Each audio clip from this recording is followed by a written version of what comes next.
Sam had always been meticulous with numbers. As a young accountant, he prided himself on finding order in chaos. It was this precision that initially endeared him to the leaders of the Divine Circle, a high-control religious group that had grown in his small Midwestern town. What started as a refuge during a difficult period in his life quickly turned into a labyrinth he'd struggle to escape. Sam had joined the Divine Circle at the invitation of a coworker who'd noticed his withdrawn demeanor after his mother's passing. The group offered him comfort, a sense of belonging, and promises of spiritual enlightenment. Members greeted him with open arms, speaking of love, unity, and higher purpose. At first, it felt like a warm embrace he desperately needed. It wasn't long before Sam's financial expertise caught the attention of the group's charismatic leader, Pastor Elias. Elias, known for his fiery sermons and hypnotic presence, believed that financial transparency was the cornerstone of moral purity. Members were required to turn over detailed records of their income and expenses, ostensibly to ensure they were living modestly and contributing appropriately to the group's mission. Sam was asked to oversee these records, a position of apparent trust and honor. What he initially saw as an opportunity to contribute to the community soon became a source of unease. Sam noticed odd discrepancies in the organization's accounts. Members who struggled to make ends meet were pressured to give more, while Elias seemed to live in quiet opulence, a far cry from the modesty he preached.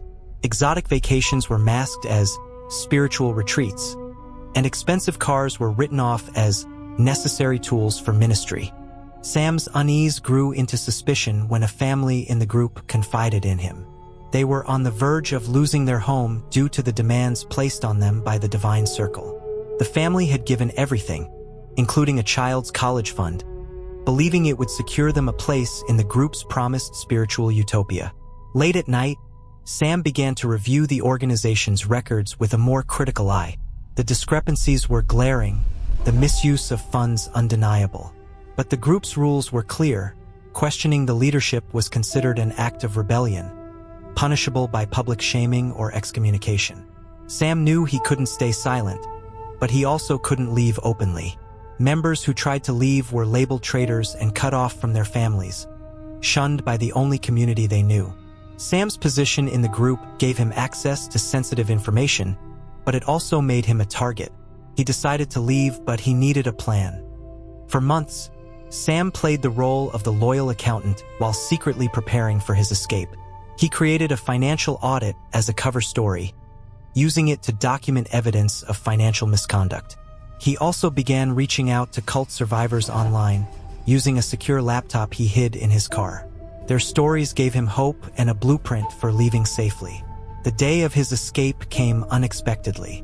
During a routine meeting, Elias announced a new financial policy that would require members to sign over access to their personal bank accounts. The announcement was met with murmurs of concern, but most members complied. Sam knew this was his breaking point. Feigning illness, he left the meeting early and drove straight to a friend's house outside the group.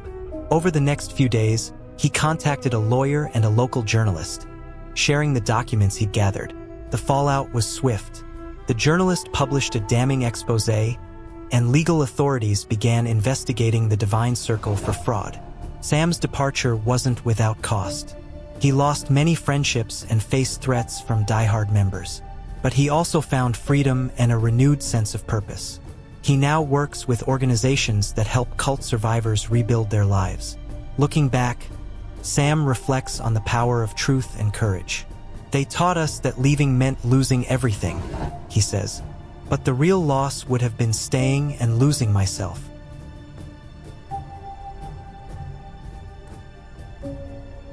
For years, Maria lived with the constant fear that the world could end at any moment. She had joined the Final Awakening when she was only 25, lured by the promise of salvation in an increasingly chaotic world. By the time she realized she was trapped in a doomsday cult, she had 2 young children and no idea how to escape. The Final Awakening was led by a man named Jonah King, who claimed to be a modern prophet. Charismatic and persuasive, Jonah painted a vivid picture of the apocalypse, filled with fire, plagues, and divine retribution. Only those who followed him, he promised, would be spared. Maria first encountered the group at a community center, where they held free parenting classes. Struggling with postpartum depression and isolated from her family after a messy divorce, Maria was drawn to their warm, supportive atmosphere. The members exuded confidence and purpose, qualities Maria felt she had lost. The group's beliefs grew stranger over time, but Maria was too invested to question them. She sold her home and moved with her children to a commune in the mountains, where members lived off the grid, preparing for the end of days. Jonah enforced strict rules, controlling every aspect of their lives, from what they ate to how they dressed. Dissent was punished with isolation, a tactic Maria herself experienced after voicing doubts about Jonah's increasingly erratic behavior. Her breaking point came during a ceremony meant to purify the children of sin. Jonah demanded the children fast for 3 days, claiming it was necessary for their spiritual safety. When Maria's 5-year-old son collapsed from dehydration, Jonah dismissed it as a test of faith. Maria realized then that her loyalty to the group was putting her children in danger. Escape seemed impossible. The commune was miles from the nearest town, and Jonah's followers patrolled the area to prevent anyone from leaving. Members who tried to escape were dragged back, publicly humiliated, and subjected to grueling physical labor as penance. Maria spent weeks secretly planning her escape. She ingratiated herself with the guards, volunteering for kitchen duty where she could stash small supplies, water bottles, protein bars, and a flashlight. She rehearsed the route in her mind, using landmarks to memorize a path through the dense forest. One moonless night, Maria made her move. She woke her children, shushing their protests with promises of a grand adventure. With only a backpack of supplies, they slipped out of their cabin and headed toward the forest. Every sound felt amplified, the crunch of leaves beneath their feet, the rustle of branches in the wind. Maria's heart raced as she heard footsteps behind them. A guard's flashlight swept the trees, narrowly missing them as they crouched behind a fallen log. After hours of walking, they reached the highway. Exhausted and terrified, Maria waved down a truck driver who took them to the nearest police station. It was the first time in years Maria felt truly safe. The fallout from her escape was immense. Jonah branded her a traitor, and members who remained loyal sent her threatening letters. But Maria's bravery inspired others to leave, and her testimony played a crucial role in a legal case that eventually shut down the commune. Today, Maria and her children are thriving. She works as an advocate for survivors of cults, sharing her story to help others recognize the red flags of manipulation and control. The hardest part wasn't escaping, she says. It was learning to trust myself again. But every day, I prove to my kids and myself that we deserve a life free from fear.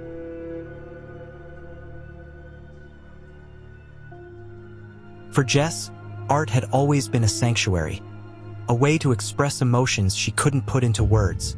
When she joined the Collective Muse, a new age group that claimed to unlock an artist's true potential, she believed she had found a place where her creativity could flourish. Instead, it became the prison she'd spend years trying to escape. The Collective Muse operated out of a sprawling property in the California desert, attracting painters, writers, musicians, and performers from across the country. Its leader, Celeste Ray, described herself as an oracle of creative energy. Celeste's message was simple. True artistic brilliance could only be achieved by surrendering one's ego and embracing the group's collective vision. Jess was captivated by Celeste's philosophy. Struggling to make a living as a painter, she longed for a community that understood her struggles. At first, the Collective Muse felt like a dream come true.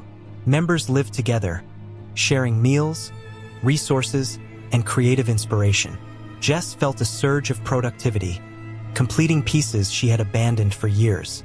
But the cracks began to show as Celeste's demands grew. Members were required to attend nightly energy sessions, where Celeste performed rituals to align their creative chakras. Attendance was mandatory, and anyone who missed a session faced public ridicule. Jess was also pressured to give up her personal projects in favor of group commissions, with all proceeds going directly to Celeste. Celeste's control extended beyond their art. Members were forbidden from contacting family or friends outside the group. Celeste claimed this isolation was necessary to prevent outside energies from polluting their creativity. Jess, once vibrant and independent, found herself withdrawing from the world. Her breaking point came when Celeste destroyed one of her paintings during a group critique. The piece, a deeply personal work inspired by Jess's late father, was labeled self-indulgent and unworthy of the group's standards. Celeste slashed the canvas with a knife, claiming she was liberating Jess from her attachment to the past. Jess stood frozen, tears streaming down her face, while the other members applauded. That night, Jess realized she was suffocating in a place that claimed to nurture her soul. She began secretly sketching plans for her escape. It was difficult to trust her instincts after years of Celeste's manipulation, but Jess knew she couldn't stay. The opportunity came during a group exhibition in Los Angeles. Celeste had arranged for several members to showcase their work, using the event as a platform to promote the collective muse. Jess feigned enthusiasm, offering to handle transportation for the artwork.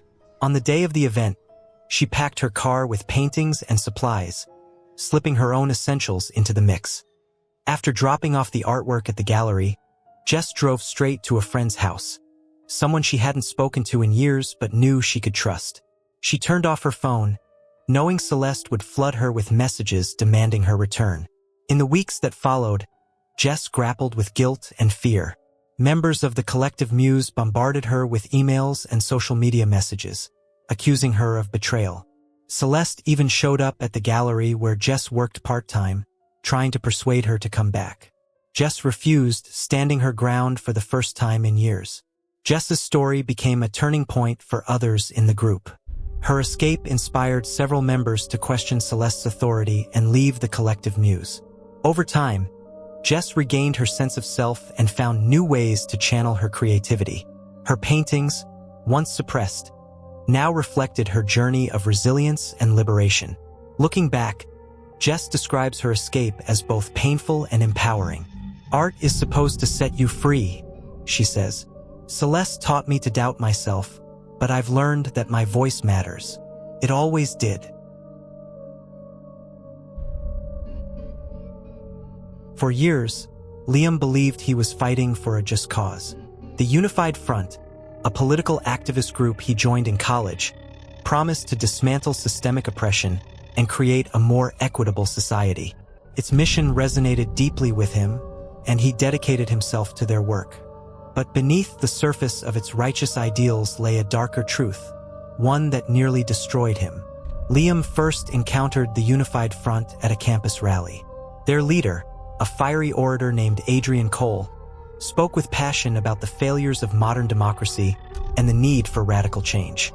Adrian's speeches electrified the crowd, and Liam, disillusioned by the lack of progress in mainstream politics, felt he had found his purpose.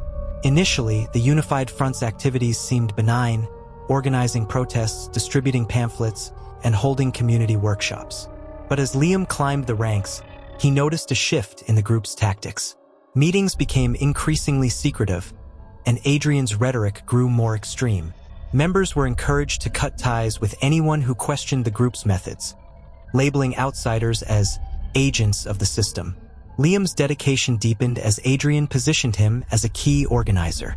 He spent sleepless nights planning operations and crafting speeches, all while distancing himself from his family and friends. When his girlfriend expressed concern about the group's aggressive tone, Liam accused her of lacking commitment to their shared values. They broke up soon after. The Unified Front's inner circle demanded absolute loyalty, requiring members to submit personal information under the guise of mutual accountability.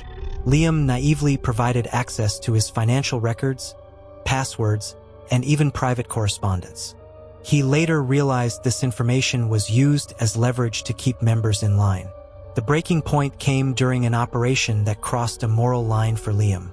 Adrian instructed a small group, including Liam, to sabotage the offices of a local politician they opposed. Liam hesitated, questioning the legality and ethics of the act. Adrian's response was swift and brutal, a public accountability session where Liam was berated by his peers and threatened with expulsion. Humiliated and shaken, Liam began to see cracks in the unified front's facade. He noticed how Adrian used fear and intimidation to maintain control, often pitting members against each other to prevent dissent. The group's mission, once rooted in justice, now seemed like a vehicle for Adrian's ego and unchecked power. Desperate to escape, Liam began documenting the group's activities, using his role as an organizer to gather evidence. It was a dangerous move. Any suspicion of disloyalty could result in retaliation. Liam reached out to a trusted professor, someone he had distanced himself from during his time with the Unified Front. The professor, a former activist, connected him with a journalist investigating extremist organizations. The night Liam decided to leave, he deleted all traces of his involvement from his personal devices and packed a bag. He moved to a new city, cutting all ties with the group. The Unified Front's leadership reacted swiftly, accusing him of betrayal and spreading rumors to discredit him within activist circles. Despite the challenges, Liam's decision to expose the Unified Front's operations proved pivotal. His testimony and the evidence he provided led to a broader investigation into the group's illegal activities. Adrian was eventually arrested on charges of fraud and conspiracy, and the Unified Front dissolved. Today, Liam works as a political consultant, helping grassroots organizations avoid the pitfalls of authoritarian leadership. Reflecting on his experience, he says, "They took my ideals and turned them into a weapon. But I've learned that true change doesn't come from fear. It comes from building trust and standing by your values." Emily was born into a world most people would struggle to imagine. Her earliest memories were of long, dimly lit halls, ritualistic chants, and a pervasive sense of fear. The Circle of the Eternal, a secretive society to which her parents belonged, controlled every aspect of her life. Emily didn't realize how unusual her upbringing was until she was 15. And by then, escaping seemed impossible. The Circle of the Eternal operated in a remote compound, miles from the nearest town. Members believed they were the chosen few, destined to lead humanity after a prophesied apocalypse. Leaders demanded unwavering loyalty, and children were seen as vessels for the group's future. Education was minimal and focused on indoctrination, emphasizing obedience and devotion to the Circle's enigmatic founder, known only as the Guide. Emily's world began to shift when she met Mia, a new recruit brought into the group with her parents. Unlike Emily, Mia had experienced life outside the Circle, and her stories about the world beyond the compound sparked something in Emily, a sense of longing and curiosity. The two became close friends, though they had to keep their bond secret to avoid punishment. Mia's arrival also marked the beginning of Emily's doubts. One day, during a lesson, Mia whispered a question that stuck with Emily. "Why can't we leave?" It was a simple inquiry, but one Emily had never dared to ask herself. The Circle taught that the outside world was corrupt and dangerous, but Mia's stories hinted at a different reality, one where people were free to choose their own paths. Emily's curiosity grew into quiet rebellion. She began sneaking into the leaders' quarters to read forbidden books and piecing together fragments of truth from overheard conversations. Her suspicions were confirmed when she found a ledger detailing financial transactions, proof that the leaders were exploiting members' labor and donations to fund lavish lifestyles. When Mia's family decided to leave the Circle, Emily begged to go with them. Leaving the compound was risky. The leaders enforced strict surveillance, and members who tried to leave were subjected to brutal, cleansing rituals designed to break their spirit. Mia's parents were hesitant to involve Emily, knowing the risks, but Mia insisted they couldn't leave her behind. The escape took months of planning. Mia's family staged their departure under the guise of a pilgrimage, a rare opportunity to leave the compound with the leader's permission. Emily, however, had no such cover. Her only option was to slip away unnoticed during the commotion of Mia's family's departure. On the night of the escape, Emily waited in the shadows near the compound's perimeter. The adrenaline was overwhelming as she crouched behind a storage shed, clutching a backpack filled with a few essentials. When the guards' attention shifted to Mia's family, who were performing their final departure rituals, Emily made her move. She scaled the fence and ran into the woods, her heart pounding with every step. The group reunited at a prearranged location outside the compound. Emily's relief was short-lived, as the circle immediately launched a search party. The group spent hours hiding in the dense forest before a contact from an anti-cult organization arrived to take them to safety. Emily's journey to freedom was just beginning. She struggled to adapt to life outside the circle, haunted by years of indoctrination and the fear of being found. With the help of therapy and support groups, she gradually rebuilt her identity, discovering her love for art and storytelling. Mia's family became Emily's surrogate family, helping her navigate her newfound freedom. Together, they worked with authorities to expose the Circle of the Eternal, which was eventually dismantled. The leaders faced legal consequences, and many members were reunited with lost family members. Today, Emily uses her story to advocate for children born into cults, speaking at schools and conferences to raise awareness. "I grew up thinking my world was the only one," she says. "But now I know there's a whole universe out there, and it's worth fighting for." Anna never imagined her wedding day would feel like a funeral. At 22, she found herself in a lace dress, standing before a congregation of the Temple of Divine Union, a religious sect that controlled every aspect of her life. Her groom, a man nearly twice her age, was someone she barely knew, chosen for her by the group's leader. Anna's escape from this life would become a story of courage and resilience. The Temple of Divine Union preached the sanctity of arranged marriages as a divine ordinance. Anna was raised within the group, her parents devout followers who believed the leader, Father Gideon, was a messenger of God. From a young age, Anna was taught that her purpose was to serve the community and obey the teachings of the temple. Her groom, Victor, was a senior member known for his unwavering loyalty to Gideon. The marriage was framed as a spiritual union that would strengthen the temple's foundation, but to Anna, it felt like a trap. Victor was cold and controlling, treating her more as property than a partner. Life after the wedding became a nightmare. Victor monitored Anna's every move, ensuring she adhered to the temple's strict rules. She was forbidden from speaking to outsiders and required to participate in grueling daily rituals. Any deviation from the rules resulted in public humiliation during weekly confessionals, where members were encouraged to report each other's transgressions. Despite her isolation, Anna found small moments of solace in the company of her childhood friend, Rachel, who also lived within the temple.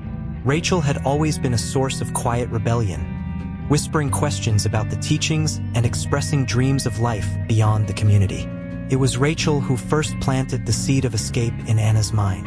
The turning point came when Anna discovered she was pregnant. The thought of raising a child in the oppressive environment of the temple filled her with dread. She couldn't bear the idea of her child enduring the same life of control and fear. For the first time, Anna felt a surge of determination. She had to leave. Escape was daunting. The temple was located in a secluded rural area, with guards who patrolled the grounds and reported directly to Gideon. Members who attempted to leave were subjected to severe punishments, including physical confinement and public shaming. Anna began to plan in secret, carefully hiding her intentions from Victor and the other members. She saved scraps of money from her household budget and memorized the layout of the grounds to identify potential escape routes. Rachel, who shared Anna's desire for freedom, offered to help despite the risks. One rainy night, under the cover of darkness, Anna and Rachel made their move. Anna packed a small bag with essentials and a blanket for the baby she carried. Rachel distracted one of the guards, feigning illness to draw him away from the main gate. Meanwhile, Anna slipped out through a rarely used side entrance, her heart pounding with every step. They walked for hours through the woods, soaked and shivering, until they reached a highway. Rachel flagged down a passing truck, and the driver, sensing their desperation, agreed to take them to the nearest town. There, they found refuge at a women's shelter, where Anna shared her story with staff members who connected her with legal advocates and cult recovery specialists. The fallout was swift and severe. The temple launched a smear campaign against Anna, accusing her of abandoning her spiritual duties and spreading lies about the community. Victor attempted to track her down, but Anna, with the help of law enforcement, obtained a restraining order. Over time, Anna rebuilt her life. She found work as a caregiver and later earned a degree in social work, determined to help others escape abusive situations. Rachel became a trusted confidant, and the two remained close friends, supporting each other as they adjusted to life outside the temple. Anna's story played a crucial role in bringing attention to the abuses within the Temple of Divine Union. Former members began to come forward, sharing their experiences and leading to a broader investigation that ultimately dismantled the group. Today, Anna lives with her son in a small, sunny apartment filled with books and art supplies. Reflecting on her journey, she says, "I didn't just escape for myself. I escaped for my son, for Rachel, and for anyone who's ever felt trapped. Freedom is worth every risk." Ariana believed she was helping others find peace and balance. As a holistic practitioner, she dedicated her life to wellness and spirituality. So when she was invited to join the Path of Light, a group that promised to elevate healers to their fullest potential, it felt like destiny. Instead, it became a journey through manipulation and exploitation, and ultimately freedom. The Path of Light was founded by a man named Sage Orion, a self-proclaimed spiritual guru who claimed to have unlocked the secrets to eternal enlightenment. He surrounded himself with followers who spoke of his miraculous abilities and the transformative power of his teachings. Ariana was intrigued and attended one of the group's weekend retreats. The retreat was held in a serene, wooded area, and the atmosphere was intoxicating. Sage radiated charisma, delivering lectures on energy alignment and universal truths, while followers hung on his every word. By the end of the weekend, Ariana felt a deep sense of connection and signed up for an advanced program that required her to live on-site for 3 months. At first, life within the Path of Light seemed idyllic.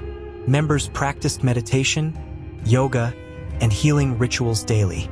Ariana thrived on the camaraderie and the opportunity to deepen her practice. But over time, cracks began to appear. Sage's teachings became increasingly rigid, demanding complete obedience. Members were required to give up personal belongings, including phones and wallets, to demonstrate their commitment. The group's financial demands also grew. Participants were expected to pay exorbitant fees for workshops and donate a percentage of their income to support Sage's mission. Ariana noticed the physical and emotional toll the lifestyle was taking on her fellow members. Sleep deprivation was common, as Sage insisted on late-night ceremonies to push past earthly limitations. Anyone who questioned his methods was labeled a vessel of negativity and ostracized. Her turning point came during a retreat designed to purify members' energy. Sage instructed them to fast for 5 days and perform grueling physical tasks in the summer heat. When one member fainted, Sage dismissed it as a sign of spiritual weakness. Ariana tended to the member, a young woman named Tara, and realized the extent of the harm being inflicted. She began to question everything she had been taught. Tara confided in Ariana about her doubts and fears, revealing that she wanted to leave but felt trapped. Ariana shared her own growing unease, and together, they began to plan their escape. They knew it wouldn't be easy. Sage maintained strict control over the group, and members who tried to leave were publicly shamed and threatened with spiritual damnation. One night, during a storm, Ariana and Tara made their move. They packed their belongings in silence, careful not to wake the others. Using the cover of thunder to mask their footsteps, they slipped into the woods surrounding the retreat. They walked for hours, navigating the darkness with a flashlight Ariana had secretly hidden. The next day, they reached a small town and found refuge at a local cafe. The owner, sensing their distress, offered them a place to rest and contacted a friend who worked with a cult recovery organization. The organization provided shelter and counseling, helping Ariana and Tara begin the process of healing. The fallout from their departure was immediate. Sage branded them as traitors, and members bombarded them with messages urging them to return. Despite the emotional toll, Ariana refused to go back. She shared her story with authorities, contributing to an investigation that eventually led to the dissolution of the Path of Light. Today, Ariana runs her own wellness practice, emphasizing empowerment and personal choice in healing. Tara became a nurse, dedicating her life to caring for others.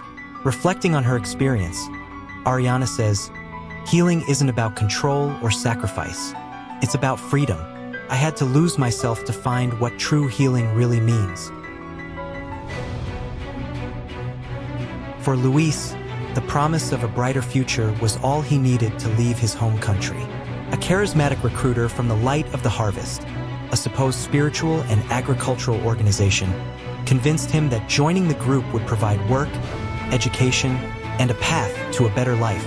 Instead, Luis found himself trapped in a modern-day slavery cult, fighting for his freedom against unimaginable odds. Luis grew up in a small village in Central America, where opportunities were scarce.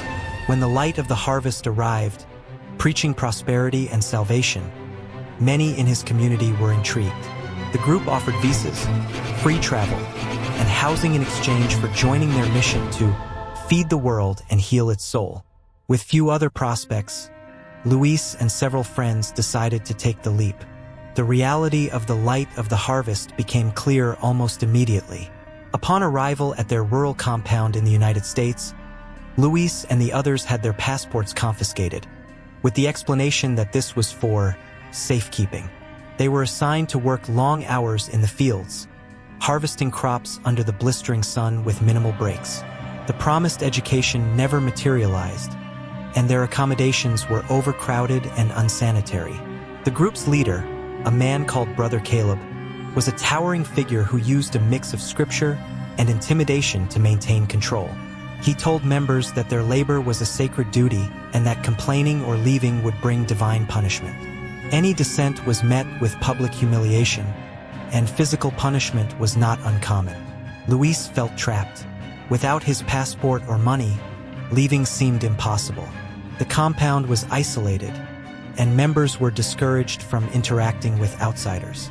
The few who dared to escape were brought back by other members acting as enforcers, often with bruises and broken spirits. What gave Luis hope was his friendship with Mateo, another member who had been recruited from his village. Late at night, the two would whisper about their shared dreams of freedom and their belief that they didn't deserve this life. They began to plot their escape, carefully gathering information about the compound's layout and the schedules of the guards. The opportunity came after a freak accident during work hours. A tractor overturned, drawing attention from the entire community. Luis and Mateo seized the distraction to slip away from the fields and head toward the forest bordering the compound.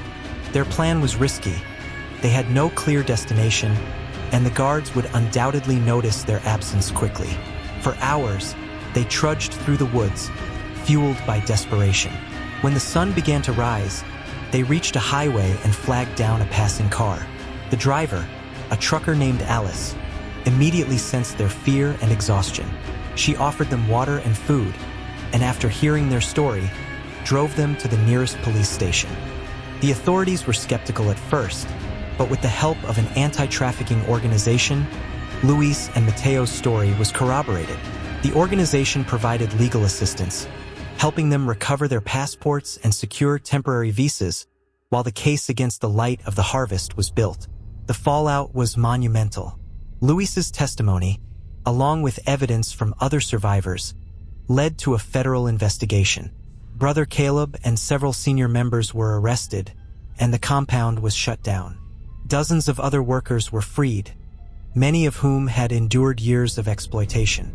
Luis has since rebuilt his life, finding work in construction and volunteering with organizations that combat human trafficking.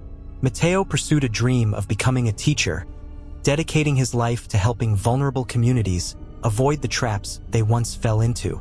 Reflecting on his experience, Luis says, "They thought they could take everything from us, our freedom, our dignity, our future. But we proved that even in the darkest places, there's a way out." For nearly a decade, Paul was a devoted follower of the Way of the Eternal, a religious movement led by the enigmatic Elijah Grace. Known for his magnetic presence and fiery sermons, Elijah promised salvation to those who obeyed his teachings. Paul, like hundreds of others, was drawn in by Elijah's message of hope and purpose, only to discover the devastating consequences of blind faith. Paul had been at a low point in his life when he first encountered the way of the eternal. After losing his job and going through a painful divorce, he felt adrift. A friend introduced him to the group, describing it as a community of love and spiritual renewal. Paul attended a service out of curiosity and was immediately captivated by Elijah's charisma. Elijah spoke with conviction, weaving scripture and personal anecdotes into a powerful narrative of redemption. The group's sense of camaraderie sealed the deal. Members welcomed Paul with open arms, sharing stories of how the way of the eternal had transformed their lives. Within weeks, Paul had moved into one of the group's communal homes and dedicated himself to their mission. Life in the group revolved around Elijah. Members were required to attend daily sermons and participate in labor-intensive projects to support the community. Elijah demanded absolute loyalty, preaching that questioning his authority was equivalent to doubting God. Over time, Paul noticed that Elijah's control extended beyond spiritual matters.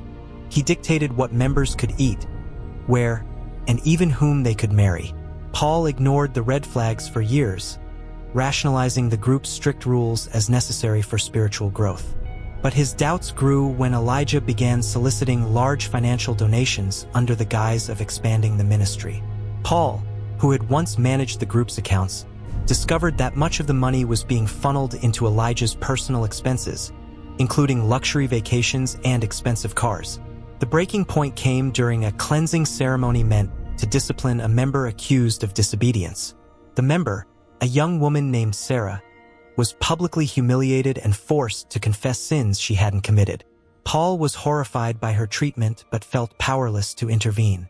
After the ceremony, Sarah confided in Paul, revealing that she wanted to leave the group but feared retaliation. Her story mirrored Paul's own growing doubts. Together, they began to document Elijah's abuses, quietly gathering evidence of financial fraud, emotional manipulation, and physical intimidation. Paul and Sarah knew that leaving the group would be dangerous. Elijah maintained a network of loyal enforcers who monitored members' activities and discouraged dissent. To protect themselves, they reached out to an organization specializing in cult recovery, which helped them plan their escape. Their departure was carefully orchestrated. On a night when Elijah was hosting a private dinner for senior members, Paul and Sarah slipped away, taking the evidence they had collected with them. They drove for hours to a safe house provided by the recovery organization, where they finally felt a sense of relief. The evidence Paul and Sarah provided was instrumental in dismantling the way of the eternal. Authorities launched an investigation, uncovering years of financial fraud, tax evasion, and abuse. Elijah was arrested and eventually convicted, his once thriving empire reduced to ruins. For Paul, the road to recovery was long. He struggled with guilt for his years of complicity and the relationships he had severed during his time in the group. But with therapy and support from other survivors, he began to rebuild his life. Today, Paul works as an advocate for cult survivors, sharing his story to educate others about the dangers of charismatic leaders and coercive control. Reflecting on his experience, he says, "Elijah made us believe he was the only way to salvation. But true freedom comes from reclaiming your own voice and helping others do the same." Evan's life had always revolved around computers. From building his first website at 14 to landing a coveted tech job in his 20s, he thrived in the digital world. But when he joined the Network of Enlightenment, a group claiming to merge spirituality with cutting-edge technology, he didn't realize he was stepping into a nightmare. Evan would later use his tech skills to escape their grip and expose their secrets. The Network of Enlightenment marketed itself as a forward-thinking community where members could explore the intersection of spirituality and artificial intelligence. Its founder, Marcus Vail, was a charismatic entrepreneur who claimed to have developed an AI system capable of unlocking human potential. Intrigued by the idea of using technology for self-improvement, Evan attended one of their workshops. The workshop was slick and professional, with glowing testimonials from members who credited the network's teachings for their personal and professional success. Marcus was an enthralling speaker, blending futuristic visions with spiritual rhetoric. By the end of the event, Evan was hooked and signed up for their elite membership program. Evan initially thrived in the group, participating in seminars and collaborating on tech projects designed to advance the network's mission. But as he became more involved, the darker side of the organization emerged. Members were pressured to devote increasing amounts of time and money to the group, with Marcus insisting that true enlightenment required sacrifice. Evan's skills as a programmer didn't go unnoticed. Marcus recruited him to work on the AI system, which he claimed would revolutionize humanity's spiritual evolution. But as Evan delved into the project, he realized the AI wasn't designed to help people. It was being used to monitor and manipulate members. The system tracked their online activity, flagged dissenting behavior, and used predictive algorithms to anticipate potential defections. When Evan voiced concerns, he was met with hostility. Marcus accused him of lacking faith and warned that leaving the group would result in professional ruin. The network had connections in the tech industry, and Evan feared they could follow through on their threats. Determined to escape, Evan began using his expertise to gather evidence. He secretly accessed the network servers, downloading files that exposed their invasive surveillance practices and financial exploitation. He also created a secure communication channel to connect with other disillusioned members, forming a small resistance within the group. The escape plan relied on Evan's technical acumen. He wrote a script to disable the group's surveillance system temporarily, giving him and his allies a window to leave without being detected. On the designated night, Evan executed the program and walked out of the network's headquarters with the other defectors. Once free, Evan contacted a journalist who had investigated cults in the past. The journalist helped him share his story and the evidence he had collected. The exposé revealed the extent of the network's manipulation and sparked a federal investigation. Marcus was arrested, and the organization disbanded.